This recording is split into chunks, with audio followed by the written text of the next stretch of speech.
Hey guys, what's going on? My name is T Dark, and I wanted to go through like a short, somewhat short, hopefully it's short, deck tech video on my misfortune list that I made top 64 with at the Houston Regional Qualifier over the weekend. So yeah, let's get right into it. So we're playing Misfortune. We have the chosen champion, the captain. It's a very good card. A lot of people underutilize it. Not going to get into that, but yeah, it's kind of your chosen champion for this deck. Let's go into sideboard and kind of choices here. I'll just kind of lay them out and discuss kind of my thought process. So let's start with rebukes. Let's pull this back because it's a little spicy here. So the rebukes mainly for like your green matchups, like especially Master Yi. Mostly, Yi is a very popular deck, a mid-range Yi or Aurora Yi. Rebuking their like white flame targets or their white flame in general or Devlin Predator, right? Like it's just very good. Slows them down. It prevents them from randomly conquering a battlefield. And it's just very good because it can't be defied. So usually I cut my triple fighter flight in the main board for this in game 2 and 3. It just kind of turns off their defy avenue for when you need to use this. Challenge. This is more so for like the non-green, especially green, somewhat blue matchup. It's kind of dependent, but mostly for like Annie, things like that, because you don't want to like have chat. Like I was running two of these main and one Sabo in the, or yeah, two of these main and one Sabo in the main, and I actually cut this because I found myself in the pre-regional qualifier like just not really finding a lot of use for this, and I would just instantly cut it out for the other second sabotage. And we'll get into that later. But yeah, so two challenges in the board I feel like is right just for the anti matchup, things like that. It's game 2, game 3 is very good, killing their Vi, things like that. And obviously you don't want to use this in green because like you have like, let's say you have like a mind splitter, they have like a Master Yi or something like that, even like Kiana, and then they're just like you challenge like your splitter on that, and they just go like on guard discipline, and then you just lose your unit, you lose this card. Like it's very terrible. Now for like kind of not really spicy. I saw a lot of people using this mostly for the mirror. My thought process was not really for the mirror. Like it does kind of collateral the mirror because it's very good into like you kill Aurora, you can kill like their volley bears, things like that. But this is mostly for like Sett kind of, and also Yi. Like I knew Yi was going to be very popular because it's a very strong deck, even mid range Yi. Like you can just board in like one of these if it's not Aurora, or you can just board in all three if it's Aurora Yi, and you can kill their Aurora, you can kill their White Flame Protectors, you can kill their Devlin Predators. Like it's completely fine going neg 2 to like just give a Devlin Predator temporary, right? Just to get them off the battlefield. You know what I mean? So that's kind of a, and like this could be like pretty much anything. The other thing too is like I was running the other misfortune here, and for the Viktor matchup, and I feel like that matchup is it's already super duper hard, and with confront I found that like it's kind of the same. So like I don't really want to sacrifice a sideboard slot for like a worse card. I'd rather just have my card quality just in general be better. So that's just my personal thought. I did run into one Viktor in Swiss, and I ended up 2-1ing them, but um, I was very fortunate. But yeah, I did not need the Buccaneer or the other MF for that matchup. Let's go through battlefields. So this is another interesting thing. So we know Climb and Obelisk, right, are the two main battlefields that MF Aurora uses, obviously, right? Sigil of the Storm, I feel like if I had ran into more Annies, this would have changed to Vile Mau's Lair because I was on Vile Mau's Lair for a very long time, and I switched to Sigil for the event, and then my pre-regional qualifier was Kaisa, Ahri, Yi. So I was like, okay, there's like I'm not really hitting any Annies. I talked to some buddies, and none of them were really running to Annies either. Obviously, we know that's not really the case. Andy's very strong if you were following the regional. Um, so yeah, this would have 100% been Von Lair if I had better intel. Vilemal's Lair is like very very good into Annie because they can't flash their targets, they can't recall anything, they can't or, sorry not recall, they can't move back. If their traveling merchant is forced to go into Vilemal's Lair, they pretty much have to like ride the wind over to the other battlefield. They cannot flash it back. So it's very very good in the Annie matchup, and the Annie matchup can be challenging, especially if they see the cards that they need. It's very very hard. So that's battlefield choice. Runes, pretty simple. We're on a 7-5 split.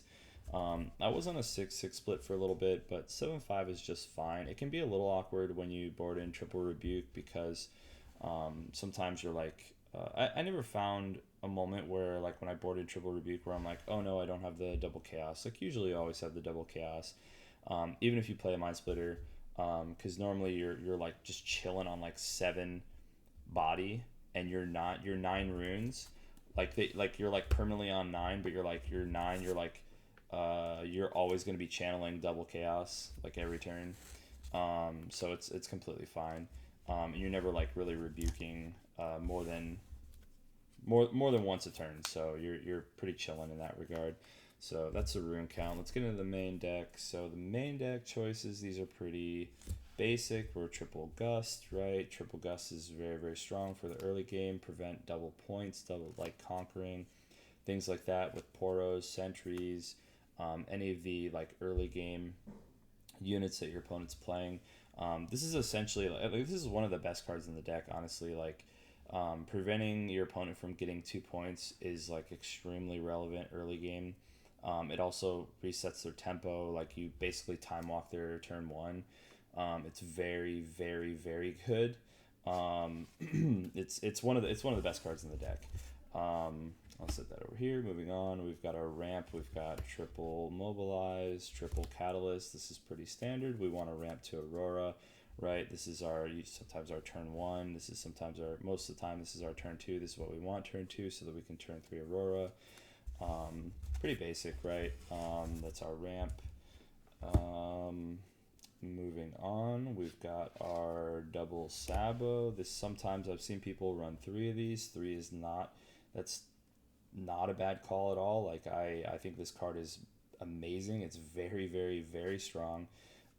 This is even stronger in the Annie matchup because when you Sabo their like ride the wind or their 1 rebuke that they have, it gets recycled and it does not go to their trash. That means their Annie, their chosen champion cannot get that back because it's back in their deck at the bottom, and they're gonna never find it for the rest of the game basically.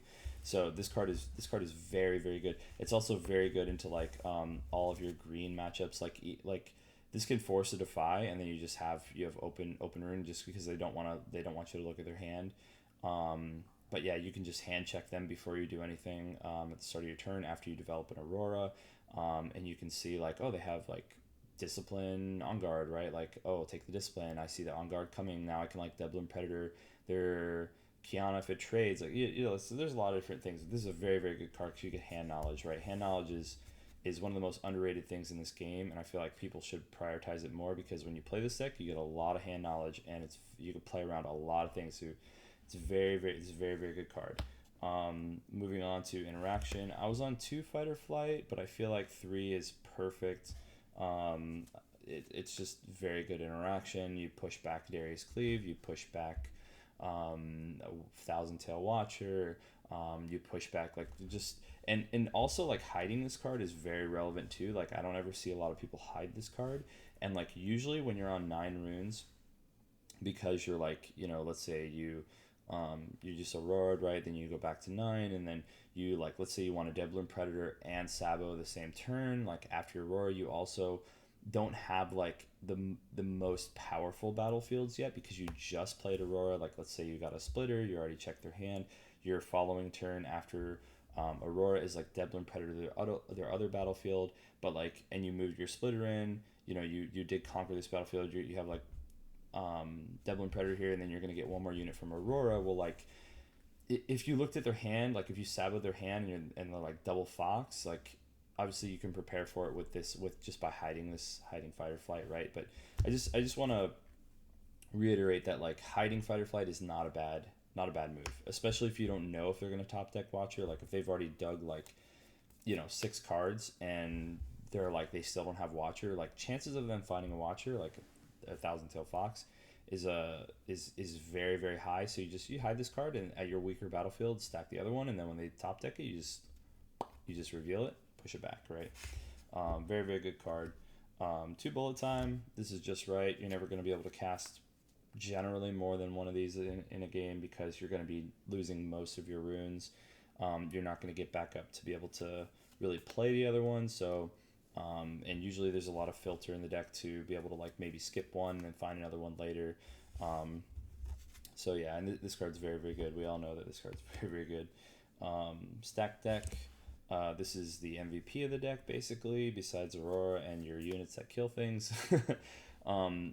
Stack deck is just broken. Like if you've never played this card before, just play it one time and you'll realize how good it is. You look at the top 3, and it's even better in MF Aurora, I feel like, because a lot of times you stack deck and you hit like double Volibear Catalyst, right? You just throw those Volibears in the bottom, you take the Catalyst just because it might not even be a bad card, whatever, but now you just filtered 2 units to the bottom. You can keep that in your mind. Like I got 2 Volibears at the bottom. My Auroras later on will eventually hit those Volibears, but now you know your odds. You can kind of weigh your odds. It's the other thing too, going to I'll talk about the units later, but yeah, stack deck's very good. We all know this. It's a great card. 3 of. I would run 4 if I could.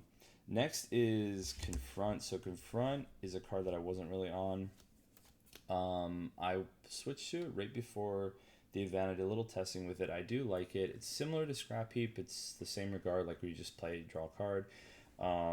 It's even better though when like you don't have a lot of room to be like Confront, Mind Splitter comes in ready, and then you like can conquer battlefield after looking at their hands, so you can like hand check them. Like that's not as relevant. What's more relevant is like when you're on 8 runes and you're on turn 3, which is like terrible because you want to. That's supposed to be your Aurora turn. Well, you can go like -1 here, so you play like your chosen champion, your MF after you confront, and like you don't have to pay her accelerate cost because she comes in ready, right? Well, on 8 runes, you're like 2 here for confront, you draw a card, right? And then you're at 6, you play your MF, you lose 1 rune, and you still have 1 rune up because this is only 5. And then you move into conquer battlefield, you ready a rune. Now you have 2 runes for fight or flight. You have 2 runes for pretty much anything weird, and this could be a little bit of a surprise for your opponent, especially if they're like just sitting on a battlefield with a Poro or something like that. You just go into it and kill, especially like tapped out to like have a development turn. You just go in and conquer the battlefield, and then you say like, hey, look, you got to get rid of this. And usually she does get blown up, but it forces them to like use cards in their hand. It forces them to like come in here and kind of like overcommit to the battlefield. And what's good about that is that like they overcommit to this field with like double units or something, or triple units, just because they want to get rid of this. You can just fight or flight her back if you want, and you ready a rune. You have 1 more rune now, so like now you have room for like your stack deck as like when you have priority back, or when you have focus, when you fight or flight, you ready a rune because you have the move trigger. You could stack deck. You have one mana. It's not really relevant, but it is something to like take into consideration. It's pretty cool. But now their battlefield is kind of committed to, and then you're going into your Aurora turn, and you Aurora, you hit a Devlin Predator, you kill those units of battlefield. You see what I mean? It could get like a little bit weird for your opponent, which is what you want to do, right? So that's confront. The next combo that we're going to talk about, next little piece that we're going to talk about, a lot of people have been kind of off this. I love this combo. But the other thing too is that like you don't really need to think about it as a combo. I don't think of it as a combo. Obviously, when you see the 2 cards in your hand, it is a very good combo because you can keep drawing, you can keep filtering, you can keep getting free runes every turn, because you can exhaust this and return this to your hand. And this says whenever, my camera quality is bad again, I apologize, but this says whenever it leaves the board, meaning back to your hand, or when you kill it, you channel a rune exhausted and you draw a card. So you can use this to return this gear to your hand to channel Rune Exhausted and draw a card. And this is back in your hand. You can just replay it and then bounce it the next turn, right? It's very, very good. But most of the time, this card is just another card like Confront. It's just a draw card. You literally play it on turn 1 and you just kill it immediately. Like you recycle a Chaos Rune and you kill it and you channel a new rune and you draw a card, right? This is just a filter card. If you happen to have the combo, cool. The only reason why I'm on 2 is because this card was literally my MVP in the pre-regional. I was on 1 in my list, and I actually went back up to 2 because when you don't find Aurora, your game plan can become pack splitter, and like pack splitter is ridiculously good because you can continually, like, you can just abuse your mind splitter. Like if it's safe to go in and conquer like at a Poro battlefield or something like that, you can just send it into conquer. You'll clear that unit, kill it, conquer, then you can use the pack to return it to your hand and then replay it and look at their hand and discard a card. So this could be like your game plan late game where you basically split their hand every single turn. You take the best cards and you just continue to filter, draw cards, and find interaction, and you just keep playing Mind Splitter over and over until their hand is like pretty much dead, and then you can just start using all your cards for interaction, play Deadloom Predator, and you're kind of like you're kind of like a worse version of Yi in that regard, but like you can just take all of their best cards. You could take White Flame Protector, you can take Deadloom Predator, you can take Thousand Tail Watcher, you take Catherine Rain, you take Time Warp, right? Like this is why I went to 2, and it was literally winning me games in the pre-regional qualifier on Friday. So I went up to one more, and I did not regret it.